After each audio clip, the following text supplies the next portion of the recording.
Hello guys, आपका मेरे YouTube channel Hindi साहित्य संगम में पुनः एक बार स्वागत है। आज हम जो पढ़ने वाले हैं वो है प्रैक्टिस सेट प्रीवियस ईयर प्रश्न पत्र है। ठीक है, ये प्रश्न पत्र कौन सा है आइए जान लेते हैं। ये प्रश्न पत्र है जो बीपीएससी द्वारा एग्ज़ाम लिया गया था, जो कि कंपलसरी था सबके लिए। पेपर फर्स्ट पेपर जो था, जिसमें 25 प्रश्न जो थे अंग्रेजी के थे, ठीक, और 75 प्रश्न जो थे वो हिंदी के थे। ठीक, ये वही प्रश्न पत्र है जिसमें से हम लोग जो बुकलेट सीरीज ए था उसको हम पढ़ चुके हैं।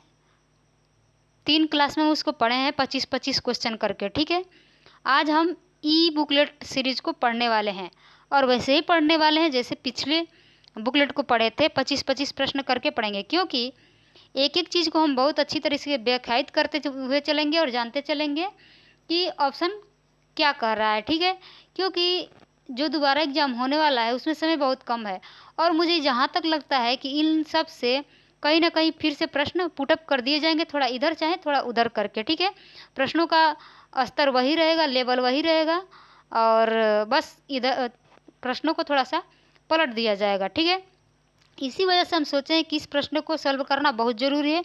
तो चलिए बढ़ते हैं अपने प्रश्न की तरफ। यदि अभी तक हमारे चैनल को सब्सक्राइब नहीं किए हैं तो सब्सक्राइब कर लें और ज़्यादा से ज़्यादा शेयर कर दें, ठीक है, चलिए बढ़ते हैं अपने प्रश्न की तरफ।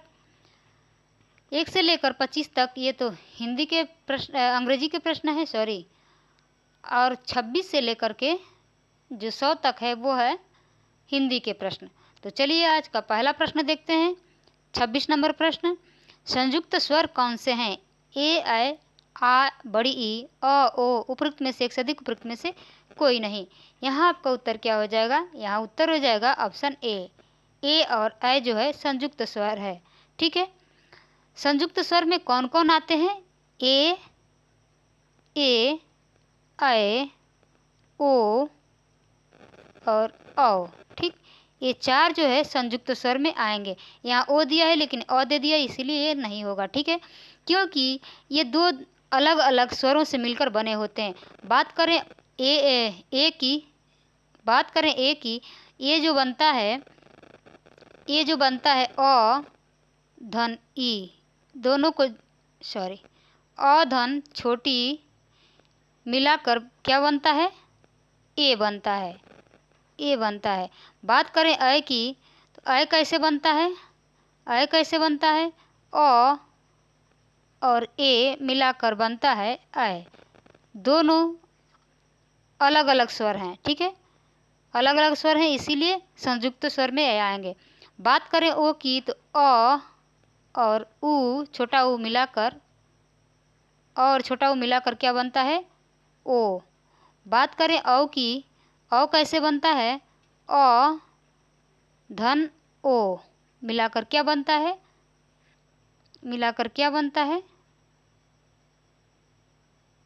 औ। ठीक है, और ओ मिलाकर बनता है औ। इतना समझ गए आप लोग? अगर पूछे दीर्घ स्वर किसे कहते हैं? दीर्घ स्वर में आएंगे 3, आ, बड़ी ई और ऊ। क्योंकि ये तीनों जो हैं 2-2 स्वर से मिलके बने होते हैं, लेकिन वो सेम ही स्वर होते हैं। आ हो गए आ, बड़ी ई, बड़ा ऊ। अ और अ मिलकर आ होता है। बात करें बड़ी ई की, तो ई, छोटी ई और छोटी ई मिलकर बड़ी ई होता है। बात करें बड़ा ऊ की, तो छोटा ऊ और छोटा ऊ मिलकर बड़ा ऊ होता है। ठीक है, इतना आप समझ लिए। एक और प्रश्न पूछा जाता है, मूल स्वर कौन कौन से होते हैं? तो मूल स्वर आप जान लीजिए, मूल स्वर कौन कौन से होते हैं? मूल स्वर होते हैं अ, छोटी ई,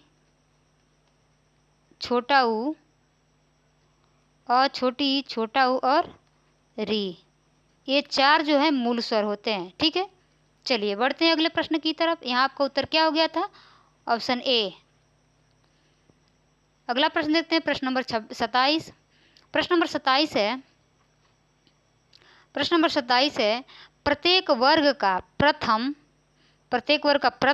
एवं द्वितीय वर्ण किस प्रकार के हैं? नाद, अघोष, घोष, उपयुक्त में से एक से अधिक, उपयुक्त में से कोई नहीं। यहाँ आपका उत्तर हो जाएगा अघोष। ठीक है, अघोष हो जाएगा, क्योंकि जहाँ 1 और 2 आए प्लस तीनों स आए, तालव्य स, मूर्धन्य स और दंत्य स, तो वहाँ क्या होता है? वहाँ अघोष होता है। ठीक है, अगर बात करें घोष की, घोष में क्या क्या आएंगे? तो घोष या घोष कहें या सघोष कहें, इसमें तीसरा वर्ण, चौथा वर्ण और पांचवा वर्ण, फिर उसके बाद से अंतस्थ आते हैं। अंतस्थ में य, र, ल, व, इन चारों को क्या कहते हैं? अंतस्थ कहते हैं। ये भी याद रखिएगा, पूछा जा सकता है, अंतस्थ कहते हैं। उसके बाद से इसमें क्या आते हैं? ह आता है और प्लस स्वर आता है, सभी स्वर आता है। ठीक है, सभी स्वर आते हैं किसमें? घोष में। ये यहाँ से लेकर के यहाँ तक ये सब घोष में आएंगे। ठीक है, बात करते हैं नाद। नाद कोई नहीं है। ठीक है, दोनों के बारे में हम लोग चर्चा कर लिए। चलिए बढ़ते हैं अगले प्रश्न की तरफ। प्रश्न नंबर 28। प्रश्न नंबर 28 क्या कर रहा है? ख और घ ध्वनि किस प्रकार की है? नाद, अल्प प्राण, महाप्राण, उपयुक्त में से एक से अधिक, उपयुक्त में से कोई नहीं। यहाँ आपका उत्तर क्या हो जाएगा? यहाँ आपका उत्तर हो जाएगा महाप्राण। ठीक, महाप्राण की बात करें तो ख यानी 2, घ यानी 4, 2 और 4। महाप्राण की बात करें तो 2 और 4 के अलावा और कौन कौन से आते हैं? तो उष्म आते हैं। उष्म में कौन कौन आ जाएंगे? तालव्य स, मूर्धन्य स, दंत्य स और ह।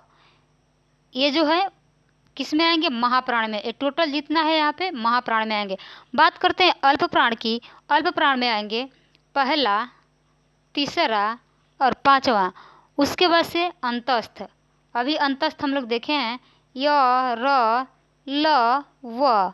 ठीक, और उसके बाद से सभी स्वर, जितने भी स्वर हैं 11, वो सभी स्वर ये किस में आएंगे? अल्प प्राण में आएंगे। ठीक है, तो ध्यान रखिएगा, अघोष, सघोष, अल्प प्राण और महाप्राण। बढ़ते हैं अगले प्रश्न की तरफ। प्रश्न नंबर 29। प्रश्न नंबर 29 क्या कर रहा है? संघ की राजभाषा हिंदी और लिपि देवनागरी होगी, यह किस अनुच्छेद में कहा गया है? 351, 348, 343, उपयुक्त में से एक से अधिक, उपयुक्त में से कोई नहीं। यहाँ आपका उत्तर हो जाएगा 343। 343 में यह कहा गया है कि संघ की राजभाषा हिंदी और लिपि देवनागरी होगी। ठीक है, बढ़ते हैं अगले प्रश्न की तरफ। प्रश्न नंबर 30। प्रश्न नंबर 30 है, निम्नलिखित में से कौन सी भाषा आर्य भाषाओं में शामिल नहीं है? संस्कृत, प्राकृत, तुर्की, उपयुक्त में से एक से अधिक, उपयुक्त में से कोई नहीं। यहाँ आपका उत्तर हो जाएगा तुर्की। ठीक है, तुर्की जो है आर्य भाषा में शामिल नहीं है। बढ़ते हैं अगले प्रश्न की तरफ। प्रश्न नंबर 31। प्रश्न नंबर 31 क्या कर रहा है? भाववाचक संज्ञा कौन सी है? मित्रता, पीला, अच्छा, उपयुक्त में से एक से अधिक, उपयुक्त में से कोई नहीं। यहाँ आपका उत्तर हो जाएगा मित्रता। मित्रता जो है भाववाचक संज्ञा है, बाकी पीला और अच्छा जो है गुणवाचक संज्ञा है। ठीक है, गुणवाचक संज्ञा है। एक सेकेंड,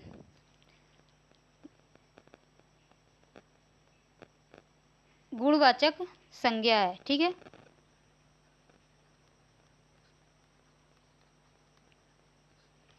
बढ़ते हैं अगले प्रश्न की तरफ। प्रश्न नंबर 32। प्रश्न नंबर 32 है, निम्नलिखित में से कौन सा प्रश्नवाचक सर्वनाम नहीं है? याद रखिएगा, नहीं है पूछ रहा है। ठीक है, किससे, किन के, किसी से, उपयुक्त में से एक से अधिक, उपयुक्त में से कोई नहीं। तो यहाँ आपका उत्तर हो जाएगा ऑप्शन सी, किसी से। किसी से, किन के, यहाँ पे प्रश्न पूछा जा रहा है, लेकिन किसी से में प्रश्नवाचक चिन्ह नहीं आएगा। बढ़ते हैं अगले प्रश्न की तरफ। प्रश्न नंबर 33। प्रश्न नंबर 33 है, मैंने नौकर से खाना बनवाया। मैंने नौकर से खाना बनवाया वाक्य में कौन सी क्रिया है? सकर्मक, प्रेरणार्थक, अकर्मक, उपयुक्त में से एक से अधिक, उपयुक्त में से कोई नहीं। तो यहाँ आपका उत्तर हो जाएगा प्रेरणार्थक क्रिया। ठीक है, प्रेरणार्थक क्रिया किसे कहते हैं? जिसमें लास्ट में वाया शब्द आए या कोई किसी से कुछ करवा रहा हो तो वहाँ पे प्रेरणार्थक क्रिया होता है, क्योंकि प्रेरणा देता है वहाँ पे, कहता है वहाँ पे, तो वहाँ पे प्रेरणार्थक क्रिया हो जाएगी। ठीक है। सकर्मक जिसमें कर्म दिया गया हो, जिसमें कर्म दिया गया हो। अकर्मक जिसमें कर्म नहीं हो। ठीक है। बढ़ते हैं अगले प्रश्न की तरफ। प्रश्न नंबर 34। प्रश्न नंबर 34 क्या कर रहा है? उसको व्यापार में करोड़ों का घाटा हो गया। उक्त वाक्य में किस प्रकार का विशेषण है? संख्या बोधक, परिमाण बोधक, अनिश्चय बोधक, उपयुक्त में से उपयुक्त में से कोई नहीं। यहाँ आपका उत्तर हो जाएगा अनिश्चय बोधक। ठीक है।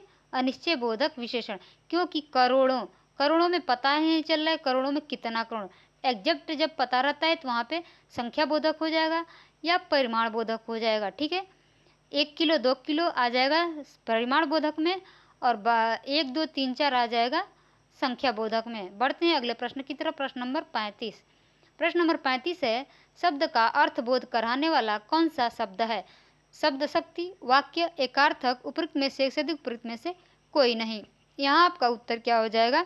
यहाँ आपका उत्तर हो जाएगा ऑप्शन ए, शब्द शक्ति। ठीक है। अगर शब्द शक्ति की बात करें तो शब्द शक्ति 3 प्रकार की होती है। अभिधा शब्द शक्ति, अभिधा शब्द शक्ति, लक्षणा शब्द शक्ति, लक्षणा शब्द शक्ति और व्यंजना शब्द शक्ति। ठीक है। अभिधा शब्द शक्ति, लक्षणा शब्द शक्ति और व्यंजना शब्द शक्ति। यहाँ कह रहा है शब्द का अर्थबोध कराने वाली शक्ति को क्या कहते हैं? शब्द शक्ति। ठीक है। बढ़ते हैं अगले प्रश्न की तरफ। प्रश्न नंबर 36। 36 नंबर प्रश्न कर रहा है कि छंदों की गणना किससे की जाती है? शब्द और वर्ण, धातु और स्वर, वर्ण और मात्रा, उपयुक्त में से एक से अधिक, उपयुक्त में से कोई नहीं। यहाँ आपका उत्तर हो जाएगा वर्ण और मात्रा, क्योंकि वर्णों की गिनती होती है। वर्ण से गिन करके जिसमें वर्णों को गिना जाता है वहाँ पे वार्णिक छंद होता है, वार्णिक छंद होता है, और मात्राओं की गणना जहाँ होती है वहाँ मात्रिक छंद होता है। ठीक है। मात्रिक छंद होता है। ठीक है। अगर बात करें मात्रिक छंद की, तो मात्रिक छंद कितने प्रकार के होते हैं? 3 प्रकार के होते हैं। कौन कौन? सममात्रिक, सममात्रिक, विषम मात्रिक, विषम मात्रिक और अर्धसम मात्रिक, अर्धसम मात्रिक। ठीक है। अर्धसम मात्रिक। बात करते हैं सम मात्रिक की। सम मात्रिक में कौन कौन आ जाएंगे? दोहा, बरवय, सॉरी सम मात्रिक में नहीं, ये अर्धसम मात्रिक में आएंगे। पहले सम मात्रिक पढ़ते हैं। सम मात्रिक में कौन कौन आ जाएगा? सम मात्रिक, सम मात्रिक, सम मात्रिक में आएगा चौपाई, रोला, गीतिका और हरि गीतिका। ये जो है सम मात्रिक में आएगा।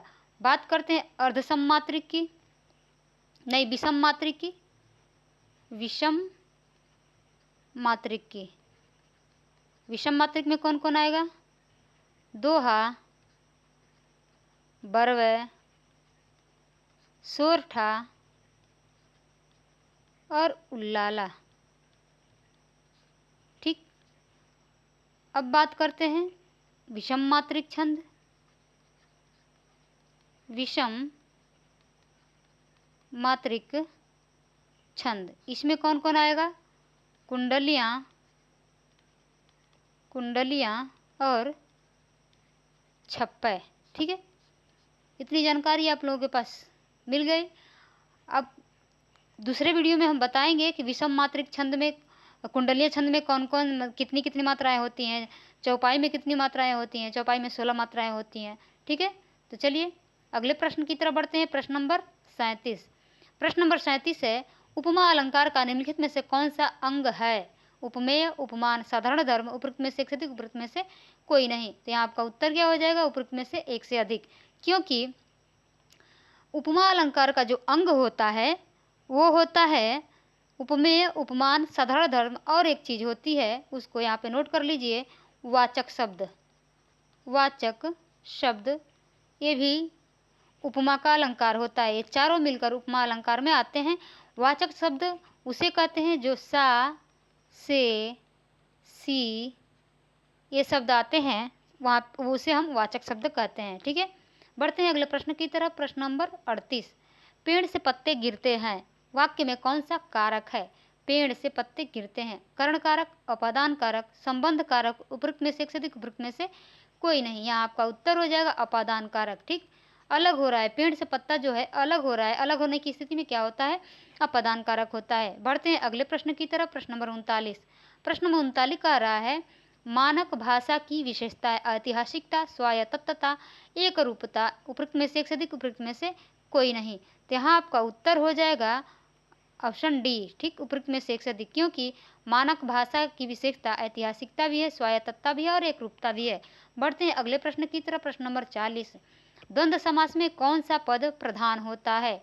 दोनों पद, अन्य पद, दूसरा पद, उपयुक्त में से एक से अधिक, उपयुक्त में से कोई नहीं। यहाँ आपका उत्तर हो जाएगा दोनों पद। ठीक है, द्वंद्व समास में दोनों पद प्रधान होते हैं। बात करते हैं अन्य पद की। अन्य पद प्रधान होता है बहुब्रीहि समास में। बहुब्रीहि समास में जो है अन्य पद प्रधान होता है। बात करते हैं दूसरा पद प्रधान की, तो तत्पुरुष समास में दूसरा पद प्रधान होता है। ठीक है, और अव्ययी भाव समास में पहला पद प्रधान होता है। अव्ययी भाव समास में प्रथम पद प्रधान होता है। प्रथम पद प्रधान होता है। ठीक है, चलिए बढ़ते हैं अगले प्रश्न की तरफ। प्रश्न नंबर 41, प्रश्न नंबर 41 क्या कह रहा है?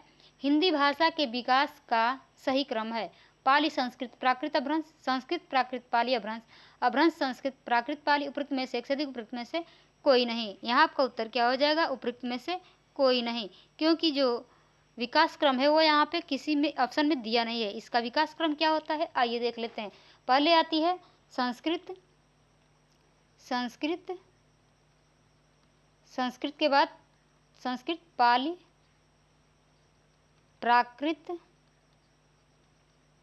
अभ्रंश, अवहट्ट, उसके बाद से हिंदी। ठीक, तो यहाँ किसी में भी दिया नहीं है संस्कृत, पाली, प्राकृत, अभ्रंश, तो यहाँ पे आपका उत्तर जाएगा उपयुक्त में से कोई नहीं। ये चीज़ आप लोग लिख लीजिएगा। ठीक है, बढ़ते हैं अगले प्रश्न की तरफ। प्रश्न नंबर 42, प्रश्न नंबर 42 क्या कर रहा है?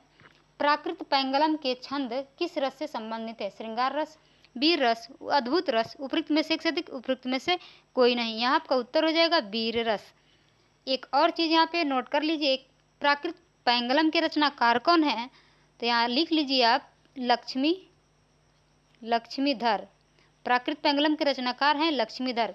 एक और चीज़ यहाँ पे पूछता है कि प्राकृत पैंगलम की टीका किसने लिखी? तो वंशीधर। दोनों नाम एक ही पर है, कंफ्यूज मत हो गया। लक्ष्मीधर जो है लक्ष्मीधर उसके रचनाकार हैं, संकलन करता है, और टीका किसने लिखा? वंशीधर ने। ठीक है, बात करते हैं अगले प्रश्न की। अगले प्रश्न में 43 नंबर प्रश्न देखिए, भाषाओं के पारिवारिक वर्गीकरण का आधार है अर्थ, इतिहास, रूप रचना, उपयुक्त में से एक से अधिक, उपयुक्त में से कोई नहीं। यहाँ आपका उत्तर हो जाएगा इतिहास। ठीक, option B is right answer. बढ़ते हैं अगले प्रश्न की तरफ। प्रश्न नंबर 44 प्रश्न क्या कर रहा है? संकलन त्रय की नाट्य अनुमिति नहीं है पूछ रहा है। काल, स्थान, क्रिया, उपयुक्त में से एक से अधिक, उपयुक्त में से कोई नहीं। तो यहाँ आपका उत्तर हो जाएगा ऑप्शन डी, उपयुक्त में से एक से अधिक, अनुमिति नहीं है पूछ रहा है। बढ़ते हैं अगले प्रश्न की तरफ। प्रश्न नंबर 45 क्या कर रहा है? संज्ञा अथवा सर्वनाम के जिस रूप से उसका संबंध वाक्य के किसी दूसरे शब्द के साथ प्रकाशित होता है उसे कहते हैं क्रिया विशेषण, संबंध सूचक, कारक, उपयुक्त में से एक से अधिक, उपयुक्त में से कोई नहीं। यहाँ आपका उत्तर हो जाएगा कारक, क्योंकि यदि उदाहरण दिया जाए राम ने बाण से रावण को मारा, तो राम संज्ञा हो गया। ठीक, और इसमें जो संबंध बता रहा है ने, वो क्या है? कर्ता ने, कर्ता कारक हो जाएगा वहाँ पे। ठीक है, तो यहाँ पे आपका उत्तर क्या हो जाएगा? कारक। बढ़ते हैं अगले प्रश्न की तरफ। प्रश्न नंबर 46, शब्द की जिस शक्ति से उसके सांकेतिक अर्थ का बोध हो वहाँ कौन सी शब्द शक्ति होती है? शुद्ध लक्षणा, अभिधा, लक्षणा, उपयुक्त में से एक से अधिक, उपयुक्त में से कोई नहीं। यहाँ आपका उत्तर हो जाएगा अभिधा। ठीक, शब्द शक्ति 3 होती है, अभी हम ऊपर चर्चा किए हैं। अभिधा, लक्षणा, लक्षणा और व्यंजना। ठीक, जहाँ संकेतित अर्थ का बोध हो, तुरंत जो बात कही जाए वही हो, वहाँ पे अभिधा शब्द शक्ति होती है। अगर उस पर थोड़ा आरोप लगाया जाए, ठीक है, व्यंग्य किया जाए, तो वहाँ लक्षणा होती है, रूढ़ शब्द वहाँ पे आता है, और जहाँ व्यंग्यार्थक शब्द आते हैं वहाँ व्यंजना शब्द शक्ति होती है। बढ़ते हैं अगले प्रश्न की तरफ। प्रश्न नंबर 47। प्रश्न नंबर 47 क्या कर रहा है? वक्रोक्तिवाद के प्रतिपादक आचार्य हैं कुंतक, मम्मट, हेमचंद्र, उपयुक्त में से एक से अधिक, उपयुक्त में से कोई नहीं। यहाँ आपका उत्तर हो जाएगा कुंतक। ठीक है, बात करते हैं मम्मट की, तो मम्मट ने जो रचना की है वो है काव्य प्रकाश। याद रखिएगा, जब यहाँ ऑप्शन में नाम दे दिया गया है तो फिर ये पूछ सकता है इधर उधर करके। ठीक है, मम्मट ने जो रचना की है वो है काव्य प्रकाश। बात करते हैं हेमचंद्र की, हेमचंद्र की जो रचना है वो है काव्यानुशासन। ठीक है, काव्यानुशासन हेमचंद्र की रचना है। चलिए बढ़ते हैं अगले प्रश्न की तरफ। प्रश्न नंबर 48। निम्नलिखित कथनों स्थापना अ और तर्क ब पर विचार कीजिए और नीचे दिए गए कूट से सही विकल्प का चयन कीजिए। स्थापना अ, कला का आस्वाद युग निरपेक्ष नहीं होता। तर्क ब, शाश्वतता का गुण कालजयी कलाकृतियों में सहज अंतर्भूत नहीं होता। यहाँ पे आपको कूट में दिया गया है, तो इसमें आपको उत्तर चयन करना है। तो यहाँ पे आपका उत्तर क्या हो जाएगा, आइए देखते हैं। यहाँ पे आपका उत्तर हो जाएगा अ और ब दोनों गलत, क्योंकि यहाँ पे दोनों में नहीं दिया है। ठीक है, ये नहीं होता तो ये दोनों सही होता। ठीक है, तो आपका उत्तर हो जाएगा ऑप्शन बी। ठीक है, बढ़ते हैं अगले प्रश्न की तरफ। प्रश्न नंबर 49। प्रश्न नंबर 49 है, निम्नलिखित कथनों स्थापना अ और तर्क ब पर विचार कीजिए और नीचे दिए गए कूट से सही विकल्प का चयन कीजिए। स्थापना अ, आधुनिकता एक सतत और अंतहीन प्रक्रिया है। तर्क ब, क्योंकि प्रत्येक परिवर्तन नए सिद्धांतों और संभावनाओं को जन्म देता है। आइए कूट को देखते हैं, कूट में क्या कर रहा है। अ ब दोनों गलत है, अ सही ब गलत है। यहाँ पे आधुनिकता एक सतत और अंतहीन प्रक्रिया है, हो सकता है, और क्योंकि प्रत्येक परिवर्तन नए सिद्धांत और संभावनाओं को जन्म देता है, दे भी सकता है, नहीं भी दे सकता है। ठीक है, तो दोनों में थोड़ा थोड़ा कन्फ्यूजन है। अ सही और ब गलत, और ब दोनों गलत, अ गलत और ब सही। ठीक, यहाँ पे उपयुक्त में से एक से अधिक हो जाएगा उत्तर ऑप्शन डी। ठीक है, ऑप्शन डी, क्योंकि हो भी सकता है और नहीं भी हो सकता है। ये ए नंबर और सी नंबर दोनों हो सकता है। ठीक है, बढ़ते हैं अगले प्रश्न की तरफ। प्रश्न नंबर 50। प्रश्न नंबर 50 क्या कर रहा है, निम्नलिखित निर्देश देखते हैं। प्रश्न संख्या 50 से 54 तक निम्नलिखित प्रत्येक वाक्य में एक शब्द रेखांकित है। ये रहा।